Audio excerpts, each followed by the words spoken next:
कांग्रेस प्रवक्ता रही प्रियंका चतुर्वेदी पार्टी से इस्तीफा देने के बाद शिवसेना में शामिल हो गई हैं। शिवसेना अध्यक्ष उद्धव ठाकरे की मौजूदगी में उन्होंने पार्टी की सदस्यता ली। प्रियंका चतुर्वेदी ने कहा कि कांग्रेस में मेरे लिए अब सम्मान नहीं बचा था। आत्मसम्मान की लड़ाई के लिए मैंने कांग्रेस छोड़ दी।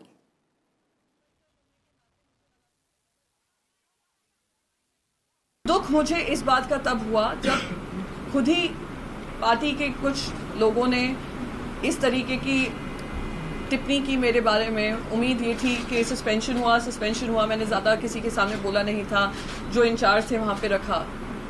पर जब रीइंस्टेट कर किसी को वापस बुलाया जाता है, ये दरकिनार कर दिया जाता है कि एक महिला जिसने अपना 10 साल बगैर राजनीति से जुड़ी at a great personal cost उन्होंने ये काम किया है, और वो इसीलिए किया है क्योंकि वो दिल से सेवा भाव से कर रही हैं, बगैर किसी लालच के, बगैर किसी मंशा के, but to change the society, change the political scenario and change how women are looked at and perceived in this country.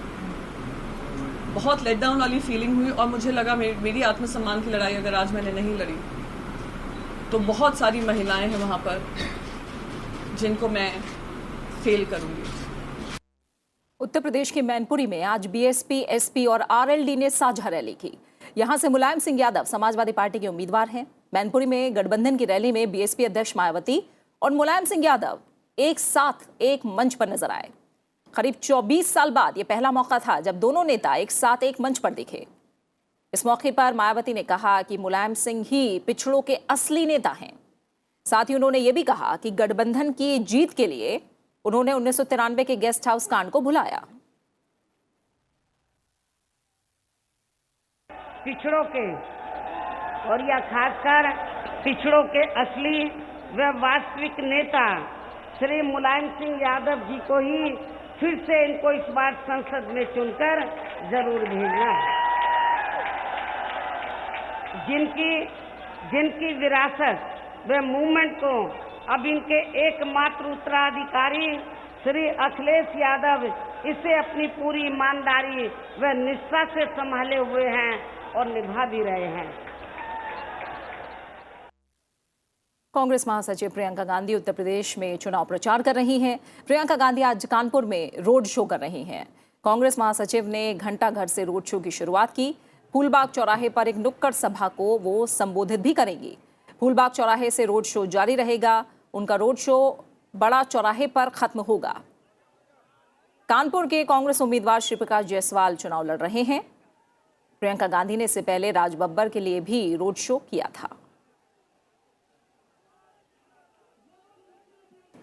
चुनाव आयोग द्वारा 72 घंटे के बैन लगाए जाने की अवधि समाप्त होने के बाद योगी आदित्यनाथ ने आज इटावा में जनसभा को संबोधित किया। समाजवादी पार्टी के गढ़ कहे जाने वाले इटावा में उन्होंने एसपी बीएसपी के गठबंधन पर जमकर निशाना साधा। 2019 लोकसभा चुनाव में गठबंधन को उन्होंने जीरो बताते हुए मोदी सरकार की योजनाओं की उपलब्धियां गिनाई और कहा कि केंद्र की कांग्रेस सरकार और प्रदेश की समाजवादी सरकार में जो मुमकिन नहीं था, मोदी सरकार ने उसे मुमकिन कर दिखाया। जो कार्य कांग्रेस, सपा, बसपा के लिए नामुमकिन था, आज वह मुमकिन हुआ है। नामुमकिन अब मुमकिन है, क्योंकि मोदी है तो और ये कार्य मुमकिन बनाया है मोदी ने। वहीं सभी राजनीतिक दल अब तीसरे चरण में होने वाले चुनाव के प्रचार में जुट गए हैं। बीजेपी अध्यक्ष अमित शाह आज गुजरात के दौरे पर पहुंचे। बीजेपी अध्यक्ष अमित शाह ने आज गृह राज्य गुजरात के छोटा उदयपुर में एक चुनावी जनसभा को संबोधित किया। उन्होंने कहा कि पूरे देश में प्रधानमंत्री नरेंद्र मोदी की लहर है और गुजरात में बीजेपी लोकसभा की सभी 26 सीटों पर जीत दर्ज करेगी। उन्होंने कहा कि प्रधानमंत्री नरेंद्र मोदी ने घर घर तक बिजली पहुंचाने का काम किया। उन्होंने कांग्रेस पर भी निशाना साधा।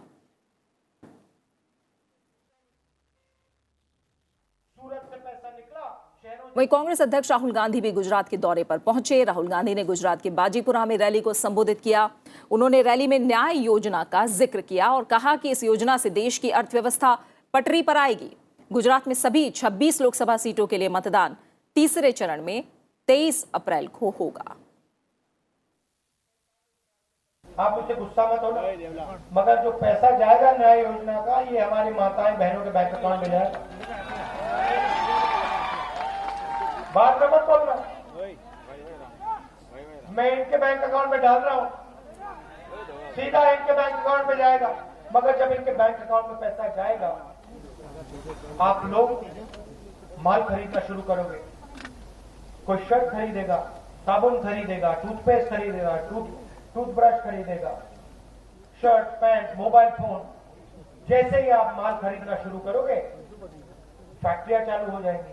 जैसे ही फैक्ट्रियां चालू हो जाएंगी, बेरोजगारी खत्म हो जाएगी। और फिलहाल हम सीधा रुख करेंगे। हमारे संवाददाता रविंद्र सिंह शोरान इस समय राजकोट से हमारे साथ जुड़े हुए हैं। रविंद्र, अगर देखें तो आज बड़े जो नाम हैं वो हमें गुजरात में प्रचार करते नजर आए, चाहे अमित शाह की बात करें या फिर राहुल गांधी की बात करें। अब जो पूरा गुजरात है एक तरह से वो चुनावी रंग में पूरी तरह से रंगा हुआ है, क्योंकि अब तीसरे चरण में यहाँ मतदान होना है। फिलहाल किस तरह की सरगर्मियां आपको वहां नजर आ रही हैं?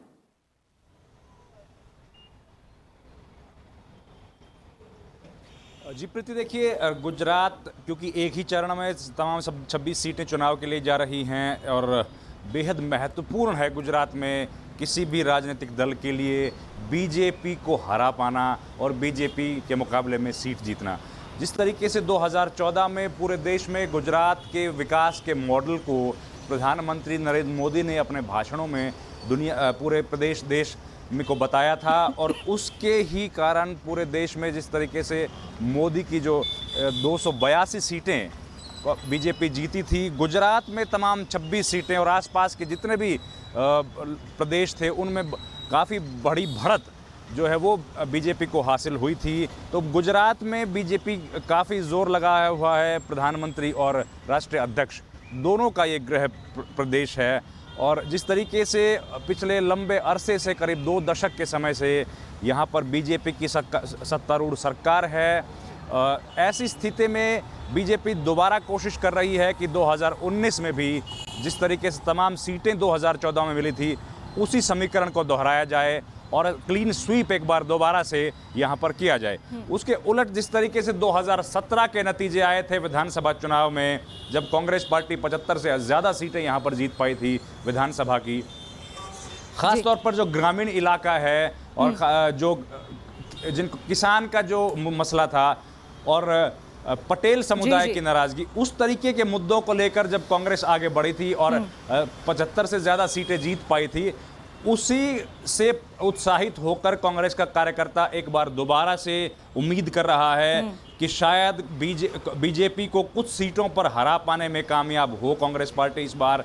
और जिस तरीके से लंबे अरसे पर चाहे वो माधव सिंह सोलंकी की सरकार रही हो, उसके पहले दीना भाई दर्जी की सरकार हो, या बलवंत राय मेहता सरीखे बड़े नेता कांग्रेस पार्टी ने गुजरात से दिए थे, शायद दोबारा से कांग्रेस पार्टी यहाँ पर अपने पैर जमा पाए। नरेंद्र मोदी और बीजेपी अध्यक्ष अमित शाह का ये गढ़ है गुजरात, और जिस पर कांग्रेस भी तमाम उम्मीदें लगाए बैठी है और उसकी भी नजर है, तो दोनों के लिए ही बेहद खास अब तीसरा चरण खासकर गुजरात को लेकर। बहुत बहुत शुक्रिया आपका रविंद्र हमारे साथ जुड़ने के लिए और इस जानकारी को हम तक पहुंचाने के लिए। वहीं केंद्रीय मंत्री और बीजेपी नेता राजनाथ सिंह ने ओडिशा में जनसभा को संबोधित किया। इस मौके पर उन्होंने कहा कि मोदी सरकार ने गरीबों के कल्याण के लिए कई काम किए हैं।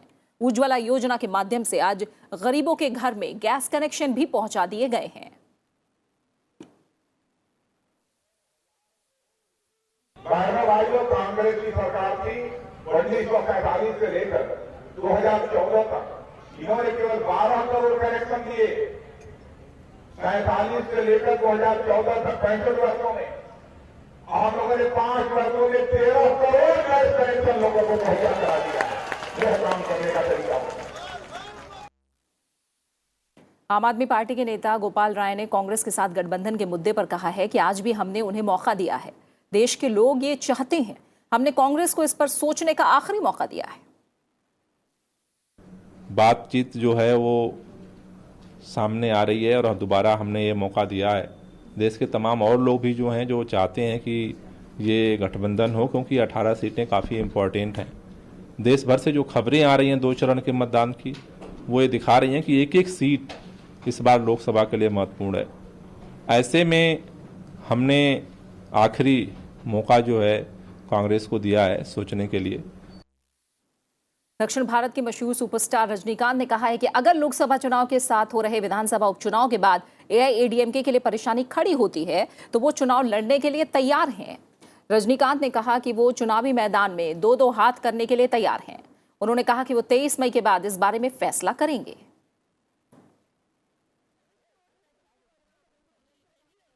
और अब बात चुनाव स्पेशल की। उत्तर प्रदेश की 80 संसदीय सीटों में फिरोजाबाद लोकसभा सीट बेहद चर्चित सीटों में शुमार है और हर किसी की नजर इस सीट पर रहेगी क्योंकि यहां पर चुनावी लड़ाई चाचा भतीजे के बीच होने वाली है। समाजवादी पार्टी के सांसद अक्षय यादव एक बार फिर फिरोजाबाद से अपनी किस्मत आजमा रहे हैं, जिन्हें चुनौती चाचा शिवपाल सिंह यादव से मिल रही है। वहीं बीजेपी भी इस सीट पर जीत के लिए पूरा जोर लगा रही है। चूड़ियों के शहर के नाम से मशहूर फिरोजाबाद का हाल बता रहे हैं हमारे संवाददाता नवविक्रम सिंह।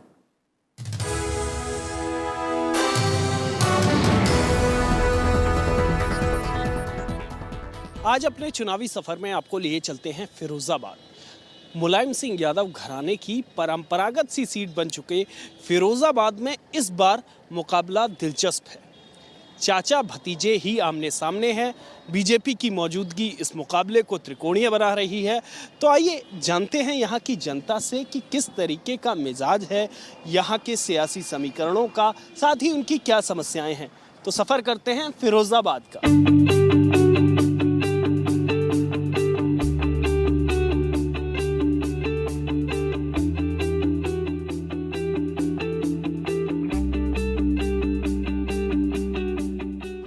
परिवार के दो दिग्गजों की लड़ाई के लिए इन दोनों मशहूर फिरोजाबाद वैसे जाना जाता है अपनी चूड़ियों के लिए। तरह तरह की बेमिसाल नायाब चूड़ियां यहां से देश और दुनिया में भेजी जाती हैं, खरीदी जाती हैं, जिनका व्यापार होता है। लेकिन इन दिनों यहां जो सियासी हालात हैं, जो राजनीतिक उथल पुथल है, क्योंकि दो दिग्गजों की लड़ाई है, दोनों मुलायम परिवार से आते हैं, दोनों एक साथ पार्टी में काम कर चुके हैं। और यहाँ फिरोजाबाद की जनता से बात करते हैं कि किस तरीके से वो देखती है इस पूरी लड़ाई को, क्योंकि फिरोजाबाद की जो सीट है कुछ दिनों से, पिछले कुछ चुनाव से मुलायम परिवार की परंपरागत सीट मानी जाती है। हालांकि निर्दलीय से लेकर कई अलग पार्टियों का 90 के दशक में यहाँ पर जो बीजेपी का बोलबाला था, लेकिन 2009 के बाद यहाँ पर अखिलेश यादव भी यहाँ से चुनाव जीत चुके हैं। राज बब्बर जो मौजूदा प्रदेश अध्यक्ष हैं कांग्रेस के, वो भी यहाँ से चुनाव जीत चुके हैं। लेकिन इस बार का चुनाव बेहद दिलचस्प है। आइए बात करते हैं। सबसे पहले मैं आपसे ही बात करूँगा, नाम बता दीजिए। जी मनीष। मनीष, इस बार आपको पिछले चुनावों से क्या अलग लगता है, कितना खास है?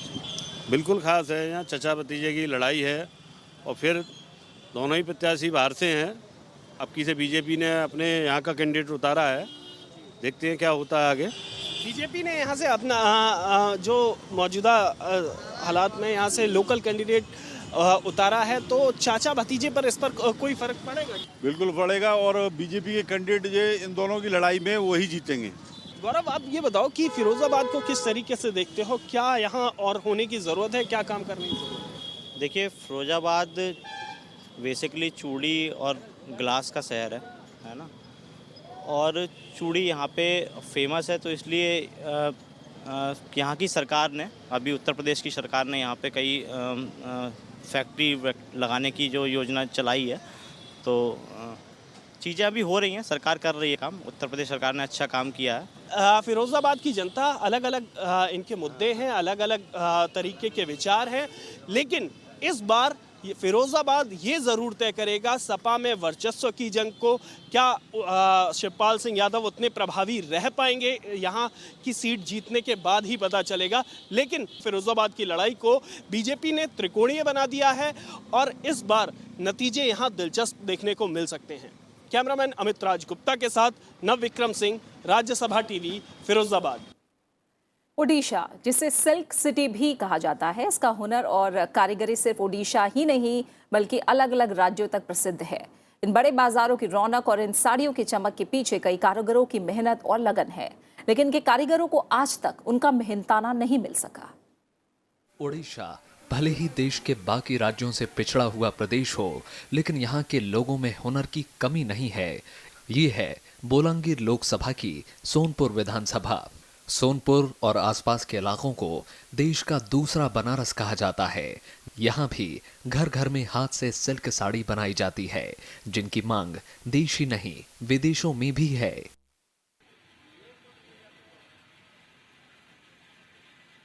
एक छोटी सी कोठरी में जुगाड़ से बनाई इस खड्डी में दिन रात मेहनत करने वाले इन बुनकरों की ये साड़ी ग्राहक तक जाते जाते 15,000 से 1 लाख तक की हो जाती है। लेकिन इन बुनकरों का दुर्भाग्य है कि इनको महज 2 से 3,000 रुपए ही मिल पाते हैं। 5 दिन की कड़ी मेहनत के बाद ये पूरा परिवार बस 2,000 रुपए कमा पाता है, जिसमें इसका कुछ हिस्सा इसका रंग खरीदने में निकल जाता है। कम से कम 3 लोग तो हमेशा चाहिए काम करने के लिए। अगर एक की भी तबीयत खराब हो जाती है तो काम रुक जाती है। फिर हम जो साड़ी लाते हैं, एक आदमी हमें देता है, एक व्यापारी देता है, हमें सूता देता है और हम उसको साड़ी बना कर देते हैं और उसके मजदूरी के हिसाब से जो पैसे होता है एक पीस का हमें पैसे देता है। मजदूरी मतलब इस साड़ी का हमें एक साड़ी का 1,800 रुपये मिलता है। हम डायरेक्ट जाके कस्टमर को बेच नहीं पाते हैं, ये हमारा बहुत सारा दिक्कत है। जो कि बीच में जो मीडिएटर होते हैं उन लोगों से हम लेके जो काम करते हैं वो लोग ज़्यादा से ज़्यादा वो लोग फ़ायदा उठा लेते हैं। सीधे बाजार उपलब्ध न होने के कारण इनके खून पसीने की गाढ़ी कमाई बिचौलिए खा जाते हैं। बिचौलिए इनसे कम कीमत पर माल लेकर बाजार में लाखों रुपए में इन साड़ियों को बेचते हैं। दरअसल इन बुनकरों की मांग है कि राज्य सरकार बनारस जैसी कोई नीति लेकर आए और जिसके चलते यहाँ अपना माल खुद बाजार में बेच सके। फिलहाल अभी बिचौलियों की मदद से इनका माल बाजारों तक जाता है। ओडिशा के इन बुनकरों की मांग पीढ़ियों पुरानी है। इस विधानसभा चुनाव में भी ये उम्मीद लगाए बैठे हैं कि इस बार इनकी मांग शायद सुनी जाए। सिल्क के उत्पादन में ओडिशा का नाम पूरी दुनिया में गिना जाता है। यहाँ की कारीगरी पूरी दुनिया में प्रसिद्ध है। यहाँ का मजदूर अपना खून पसीना बहा लाखों की चीज तैयार करता है, लेकिन ना तो इस कारीगर को आज तक अपनी मेहनत का मिला और ना ही कहीं इसका नाम हुआ। कैमरा पर्सन सुधांशु के साथ अनु दीवान, राज्यसभा टीवी, ओडिशा।